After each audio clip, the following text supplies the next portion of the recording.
નમસ્કાર મિત્રો, વિઝન હાલ યુટ્યુબ ચેનલમાં આપનું ખૂબ ખૂબ સ્વાગત છે। જો મિત્રો ચેનલ પર નવા હો તો ચેનલ સબસ્ક્રાઇબ કરી વિડીયોને લાઇક કરી મને મોટિવેટ કરી શકો છો, જેથી હું આવી રીતે નવી નવી માહિતી તમારા સુધી પહોંચાડતો રહીશ અને તમને વાકેફ કરાવતો રહીશ। તો ચાલો મિત્રો, આજના વિડીયોની આપણે શરૂઆત કરીએ। તો મિત્રો, આજના વિડીયોની અંદર આપણે ખાસ વાત કરવાના છે જેટલા બી ઉમેદવારો ટેટ પાસ નથી અને જે ઉમેદવારો પ્રવાસી શિક્ષક તરીકે કાર્યરત છે અથવા કાર્યરત હતા અને એમને છે તો ટેટની એક્ઝામ તો પાસ નહીં કરવાના કારણે જ્ઞાન સહાયકની અંદર એમને છે તો શિક્ષક તરીકે ફરજ બજાવવાનો મોકો નથી મળ્યો, તો એવા ઉમેદવાર માટે ખાસ સુવર્ણ તક છે અથવા એક સારો મોકો છે એમ કહી શકીએ છીએ। કારણ કે એ તારીખ જે છે 11/5/2024ના રોજ આજે મંડળની અથવા જે ચેરિટેબલ ટ્રસ્ટ છે, સાગર એજ્યુકેશનલ એન્ડ ચેરિટેબલ ટ્રસ્ટ છે, એમના દ્વારા એક છે તો જાહેરનામા બહાર પાડવામાં આવ્યો છે। આ જે ચેરિટેબલ ટ્રસ્ટ જે છે એ છે સુરતની અંદર, બરાબર, સુરતની અંદર લોકેટેડ છે। હવે આ જે નોટિફિકેશન છે અથવા જે જાહેરાત છે એની અંદર સાફ કહેવામાં આવ્યું છે કે શાળા સંગાથી શિક્ષક ભરતી, બરાબર, ગુજરાતી માધ્યમ માટે આ જે યોજના છે શાળા સંગાથી યોજના છે શિક્ષક ભરતી માટેની ગુજરાતી માધ્યમ માટે। તો હવે આપણે જો એની અંદર વાંચીએ તો સમગ્ર ગુજરાતની અંદર જે સરકારી તેમજ ટ્રસ્ટ અને મંડળ સંચાલિત પ્રાથમિક અને માધ્યમિક શાળા, તો જુઓ મિત્રો, ટ્રસ્ટ, મંડળ સંચાલિત પ્રાથમિક અને માધ્યમિક શાળા તેમજ સરકારી પ્રાથમિક અને માધ્યમિક શાળાઓ જે છે એની અંદર શાળા સંગાથી યોજના જે છે શિક્ષક તરીકે ટ્રસ્ટ દ્વારા માનદ વેતનના ધોરણે નિમણૂક આપવા તેમજ ભરતી માટે પસંદગી યાદી તૈયાર કરવા માટે યોગ્ય લાયકાત ધરાવતા ઉમેદવારો પાસેથી ઓનલાઈન અરજીઓ જે છે મંગાવવામાં આવે છે। તો જો મિત્રો, શિક્ષક જે બનવા માટે ઉમેદવારો છે એમના પાસેથી છે તો અરજી મંગાવવામાં આવે છે। એની તારીખ જે છે 11/5/2024થી 11/6/2024 સુધીમાં છે તો દરેક ઉમેદવારો પાસેથી છે તો ઓનલાઈન અરજી છે તો આ 2 તારીખોના વચ્ચે છે તો મંગાવવામાં આવનાર છે। અને વેબસાઇટની વાત કરીએ તો jobsectindia.org આ વેબસાઇટ છે। આ વેબસાઇટ પર તમારે છે તો અરજી કરવાની રહેશે। અને ઉમેદવારે અરજી કરતાં પહેલાં વેબસાઇટ ઉપર મૂકવામાં આવેલ આવશ્યક જે સૂચનાઓ છે, વય મર્યાદા માટે તેમજ નિમણૂકના પ્રકાર માટે મહેનતાણા અંગે જે સૂચનાઓ છે, જાહેરનામું છે, તમારે વાંચી લેવાનું રહેશે। અને અરજીઓ આપેલ વેબસાઇટ પર ઓનલાઈન કરવાની રહેશે। ટપાલ કે પોસ્ટ દ્વારા છે તો અરજી માન્ય ગણવામાં આવનાર નથી, એટલા માટે તમારે ઓનલાઈન અરજી કરવાની રહેશે। આવેલ તમામ ઓનલાઈન અરજીઓના આધારે ટ્રસ્ટ દ્વારા શું કરવામાં આવશે, મેરિટ યાદી છે તો તૈયાર કરવામાં આવશે। અને પસંદગીની યાદી તૈયાર કરવા બાદ જે પસંદ થયેલ ઉમેદવારોને છે તો તાલીમ અર્થે અને ડોક્યુમેન્ટ ચકાસણી માટે નિયત સ્થળ અને સમય છે તો રૂબરૂ બોલાવવામાં આવશે। તો જો મિત્રો, મેરિટ યાદી પહેલાં બનાવવામાં આવશે, પછી જે તાલીમાર્થી છે એમને તાલીમ આપવા માટે અને ડોક્યુમેન્ટની ચકાસણી માટે છે તો જે નિયત સ્થળ આપવામાં આવશે, સ્થળે તમને રૂબરૂ બોલાવવામાં આવશે। અને એમ કહેવામાં આવે છે કે અત્રે ઉલ્લેખનીય છે કે શાળા સંગાથી યોજના કરાર આધારિત ભરતી છે। જો મિત્રો, આ કરાર આધારિત યોજના છે, જેવી રીતે જ્ઞાન સહાયક યોજના છે કરાર આધારિત, એવી રીતે આ યોજના પણ કરાર આધારિત છે, જેમાં પ્રાથમિકની અંદર જે છે 21,000 આપવામાં આવશે અને માધ્યમિક વિભાગની અંદર છે તો 24,000 આપવામાં આવશે। તો મિત્રો, આ યોજના માત્ર છે ધોરણ 1થી 10ની અંદર જે ઉમેદવારો કાર્યરત કરવા માંગે છે અથવા જોબ કરવા માંગે છે એમના માટે છે, 11-12 માટે નથી, બરાબર ને? આ ખાસ યાદ રાખજો, ધોરણ 1થી લઈને 10ની અંદર જે ઉમેદવારો છે તો જોબ કરવા માંગે છે એમના માટે છે। હવે મિત્રો, હવે આપણે જોઈએ કે આની અંદર જે એમનું જે ઓફિશિયલ ઠરાવ આપવામાં આવ્યો હતો એની અંદર જે વિગતો આપવામાં આવી છે, શૈક્ષિક લાયકાત શું રહેશે અને ઉમેદવારની જે વય છે કેવી રહેશે અને કયા કયા છે તો એજ્યુકેશન ક્વોલિફિકેશન જોઈશે। તો તમે જોઈ શકો છો એમનો ઠરાવનો જે ત્રીજો મુદ્દો છે એની અંદર લખવામાં આવ્યો છે કે શાળા સંગાથીની વિગતો નીચે મુજબની રહેશે। તો કેવી છે જુઓ, તો પહેલો ક્રમની અંદર વાત કરીએ શૈક્ષણિક લાયકાત, તો જે પણ ઉમેદવાર જે છે ગ્રેજ્યુએશન, બીએડ અથવા પીટીસી કરેલો હશે એ ઉમેદવાર છે તો અરજી કરી શકે છે, બરાબર? એટલે આની અંદર ટેટ અથવા ટાટ જે છે એક્ઝામ કમ્પલસરી નથી, ફરજિયાત નથી, બરાબર ને? એટલે જે પણ ઉમેદવાર ગ્રેજ્યુએશન, બીએડ અને પીટીસી થયેલ છે એ અરજી કરી શકે છે। હવે વય અને મર્યાદાની વાત કરીએ તો વય મર્યાદાની વાત કરીએ તો 40 વર્ષ છે મિત્રો, મહત્તમ વય મર્યાદા, બરાબર ને? અને મેરિટ લિસ્ટની વાત કરીએ તો કેવી રીતે તૈયાર કરવામાં આવનાર છે, તો ઉમેદવારના શિક્ષણ સર્ટિફિકેટ, અનુભવ અને અન્ય ખાસ ટેલેન્ટના આધારે। તો જો મિત્રો, તમારે જે શૈક્ષણિક સર્ટિફિકેટ હશે, જે ગ્રેજ્યુએશન, બીએડ, પીટીસી જે પણ હશે એના દ્વારા તેમજ અનુભવ, માનો કે કોઈ ઉમેદવારને એક્સપિરિયન્સ હશે તો એક્સપિરિયન્સ અહીંયા કામ આવનાર છે, બરાબર ને? અને અન્ય ખાસ ટેલેન્ટના આધારે છે તો તમારે છે તો મેરિટ યાદી છે તો તૈયાર કરવામાં આવશે। હવે વાત કરીએ એમના પેમેન્ટની, તો માનદ વેતન કેટલું આપવામાં આવનાર છે માસિકની અંદર, પ્રાથમિક વિભાગ માટે ફિક્સ રૂપિયા 21,000 આપવામાં આવશે, જ્યારે માધ્યમિક વિભાગની અંદર છે તો 24,000, જે જ્ઞાન સહાયકને લાગુ પડે છે સેમ અહીંયા પણ લાગુ પડે છે, બરાબર ને? હવે વાત કરીએ કરારનો સમયગાળો, તો તમે કરારનો સમયગાળો જોઈ શકો છો। શાળા સંગાથીનો કરાર જે છે 11 મહિનાનો રહેશે, બરાબર? 11 માસનો કરાર છે, વેકેશન સિવાય 11 મહિનાનો સમય પૂરો થતાં આ કરાર છે તો આપઆપ રદ થશે, જે જ્ઞાન સહાયકને લાગુ પડે છે સેમ આ કરારની અંદર લાગુ પડે છે, બરાબર ને?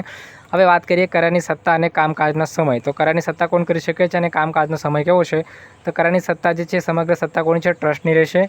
અને શાળા સંગાથી જે તે શાળાના નિયમ મુજબને કામકાજનો જે સમય છે પાળવાનો રહેશે। આ ઉપરાંત કોઈ પણ પ્રકારની તાલીમ, મૂલ્યાંકન શિબિર કે અન્ય કાર્યોમાં શાળા ઉપરાંત સમય આપવાનો હોય તો આપવો પડશે। તો જો મિત્રો, શાળાની અંદર બીજું કોઈ કામ હશે તો એના માટે એક્સ્ટ્રા સમય તમારે આપવાનો રહેશે, એવું પણ એમાં છે તો ખાસ ઉલ્લેખ કરી દેવામાં આવ્યો છે।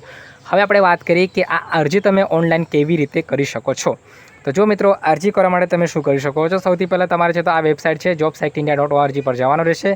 त्यारबाद आ वेबसाइटनी अंदर गया बाद तमारी स्क्रीननी सामे આવી રીતે એક इंटरफेस देखाशे। आनी अंदर तमे जमणी साइडे जोई शको छो जॉब जे छे जॉबनी छे तो पोस्टिंग अहींया छे तो आपवामां आवेली छे। एमां तमे जोई शको छो धोरण 1 થી 5 ની અંદર, ધોરણ 6 થી 8 ની અંદર જે अलग अलग विषय वाइज है, गणित, सामाजिक विज्ञान तेमज भाषानी बात करवामां आवी छे। तेमज धोरण 9 થી 10 में है तो अहींया विषय वाइज है तो जॉबनी पोस्टिंग आपवामां आवी छे। एना पर तमारे क्लिक करवानुं रहेशे। जेम तमे आना पर क्लिक करशो एवी रीते तमारी सामे छे तो आवी रीते एक बीजुं पेज ओपन थशे, जेमां तमारे અહીં स्क्रीन पर तमे जोई शको छो अहींया 1 થી 7 ની અંદર, 1 થી 5 ની અંદર, पछी 6 થી 8 ની અંદર, 6 થી 8 ની અંદર भाषा माटे छे, 6 થી 8 ની અંદર सामाजिक विज्ञान है, बराबर। ए ज रीते 9 થી 10 अहींया गणित विज्ञान है, अहींया भाषा है, 9 થી 10 है तो सामाजिक विज्ञान है। અહીં છે તો તમે આના પર છે તો એપ્લાય પર જઈને અહીંયા છે તો અરજી માટે ક્લિક કરી શકો છો।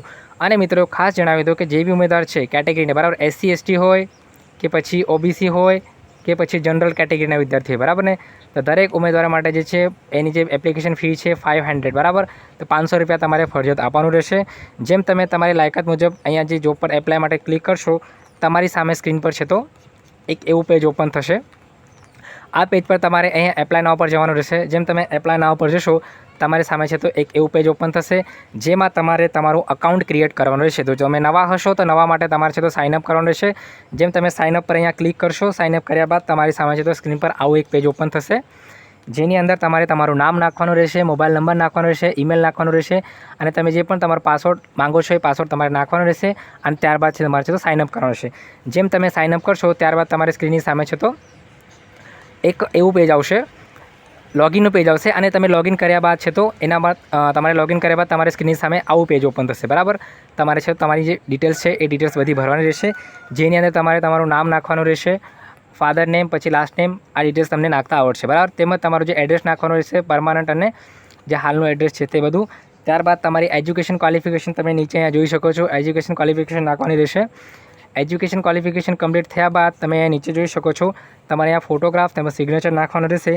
फोटोग्राफ सिग्नेचर नाख्या बाद तमे जोई शको छो नीचे सेवनुं बटन छे, ताना पर तमारे सेव करवानुं छे। जेम तमे सेव करशो तमारो डेटा छे तो सेव थई जशे अने सेव कर्या बाद फरीथी तमारे छे तो ए वेबसाइटनी अंदर लॉगिन करवानुं रहेशे अने लॉगिन कर्या बाद तमारे सामे तमे जे पोस्ट हती, जे पोस्ट तमे कोईपण पोस्ट माटे एप्लाय करवा मांगो छो तेना पर क्लिक करवानुं रहेशे। त्यारबाद एप्लाय नाउ पर जवानुं रहेशे अने एप्लाय नाउ पर गया बाद तमारी सामे छे तो फरीथी आवुं एक पेज ओपन थशे અને આ પેજમાં તમારે ફરીથી તમારે ડિટેલ્સ નાખવાની રહેશે। જો તમારે ડિટેલ્સ હશે તો તમારે ચકાસી લેવી પડશે અને નહીં હોય તો તમારે છે તો ડિટેલ્સ છે તો ફરીથી નાખવાની રહેશે। તમારી એજ્યુકેશન ક્વોલિફિકેશન નાખવાની રહેશે, સમગ્ર માહિતી તમારે છે તો તમારા માર્કશીટની અંદર અને તમારા જે બી ડોક્યુમેન્ટ્સ છે એમાં જોઈને નાખવાનું રહેશે। ત્યારબાદ તમારો ફોટો સિગ્નેચર નાખવાનું રહેશે અને અહીંયા નીચે તમે જોઈ શકો છો એપ્લાયનું બટન છે। જેમ તમે એપ્લાય પર ક્લિક કરવા માંગો એના પહેલાં તમારે છે તો અહીંયા બાંહેધરી છે એના પર તમારે એસ એટલે એસનું જે ટીક છે એના પર ટીક કરવાનું રહેશે, ત્યારબાદ એપ્લાય કરવાનું રહેશે। જેમ તમે એપ્લાય કરશો તમારી સ્ક્રીનની સામે છે તો ફરીથી તમારે છે તો કન્ફર્મ માટે છે તો પૂછવામાં આવશે, તમે ફરીથી છે તો કન્ફર્મ કરવાનું રહેશે, બરાબર। કન્ફર્મ એન્ડ પે માટે આવશે તો કન્ફર્મ અને પે જેમ તમે કરશો તમારી સ્ક્રીનની સામે જે છે એક એવું પેજ ઓપન થશે જેમાં તમારે પેમેન્ટનો ઓપ્શન બતાવશે કે તમે પેમેન્ટ કેવી રીતે કરવા માંગો છો। જે તમે યુપીઆઈ અથવા સ્કેન કોડથી કરવા માંગો છો તો આવી રીતે સ્કેન કરીને પણ કરી શકો છો। તેમાં તમારા જે બેંકના ક્રેડિટ કાર્ડ, ડેબિટ કાર્ડ છે અથવા કોઈ વોલેટ યુઝ કરતા હો તો એના દ્વારા પણ તમે પેમેન્ટ કરી શકો છો। અને પેમેન્ટ તમે જોઈ શકો છો 500, બરાબર, 500 રૂપિયા દરેક ઉમેદવારને આપવા પડશે। અને એના નોટિફિકેશન અંદર ખાસ જણાવી દેવામાં આવે છે કે ફી જે છે કોઈ પણ હાલમાં છે તો રિફંડ કરવામાં આવનાર નથી, એટલે જ્યારે તમે पेमेंट करशो तो विचारीने ज करशो, बराबर ने। हवे मित्रों जेम तमे पेमेंट करी देशो तेवी रीते तमारी सामे छे तो आवी रीते तमारो जो कन्फर्मेशननो छे तो मेसेज डिस्प्ले थशे, तमारे आवती जे छे तो प्रिंट काढी लेवानी रहेशे। अने छेल्ले तमे जोई शको छो तमारो जे फॉर्म छे आवी रीते तमारा डिस्प्ले पर आवशे, जेमां तमारो जाहेरात क्रमांक नंबर, तमारो नाम बधुं बतावशे। तेमां तमारा जे फॉर्म भर्या हता उमेदवारोनुं नाम अने सरनामું, તેમાં તમારા જે માર્ક્સ છે આ બધા માર્ક્સ તમારે અહીંયા સ્ક્રીન પર શો કરશે। આવી રીતે તમારો એક પીડીએફ છે તો ઓપન થઈ જશે, બરાબર ને। તો મિત્રો આ હતી સમગ્ર માહિતી કે આ શિક્ષક ભરતીની અંદર તમે જે છે કેવી રીતે એપ્લાય કરી શકો છો ઓનલાઈન પર અને જે દરેક કેટેગરીના ઉમેદવારો છે દરેક માટે છે તો સરખી ફી આપવામાં આવનાર છે। અને ખાસ જણાવી દો કે આ જે યોજના છે એ ટેટાટ પાસ માટે નથી, જેટલા બી ઉમેદવારો ટેટાટ પાસ વગરના છે એ પણ અરજી કરી શકે છે અને જે પ્રવાસી તરીકે છે તો અનુભવ લીધો છે એ ઉમેદવારો પણ છે તો અહીંયા એપ્લાય કરી શકે છે, જેમને છે તો પ્રાથમિકમાં છે તો પ્રાથમિકતા જે છે આપવામાં આવશે, બરાબર ને મિત્રો। એ જ રીતે વાત કરીએ તો આ જે યોજના છે 11 માસ માટે છે અને 11 માસ પછી આ યોજના છે તો રદ થઈ જશે, કરાર જે છે રદ થઈ જશે। પ્રાથમિક માટે 21,000, માધ્યમિક માટે 24,000, છે તો આપવામાં આવનાર છે અને વય મર્યાદાની વાત કરીએ તો 40 વર્ષ છે, સોરી, બરાબર 40 વર્ષ છે તો વય મર્યાદા છે અને આ યોજનાનું નામ તમને ખબર છે, બરાબર ને? શાળા સંગાથ યોજના છે શિક્ષક માટે. તો મિત્રો આશા રાખું છું વિડીયોની અંદર આપેલી માહિતી તમને યોગ્ય અને સારી લાગી હશે. તો ચેનલ પર નવા હો તો ચેનલ સબસ્ક્રાઇબ કરી વિડીયોને લાઇક કરી મને મોટિવેટ કરી શકો છો, જેથી હું આવી રીતે નવી માહિતી તમારા સુધી પહોંચાડતો થેન્ક યુ મિત્રો, આભાર.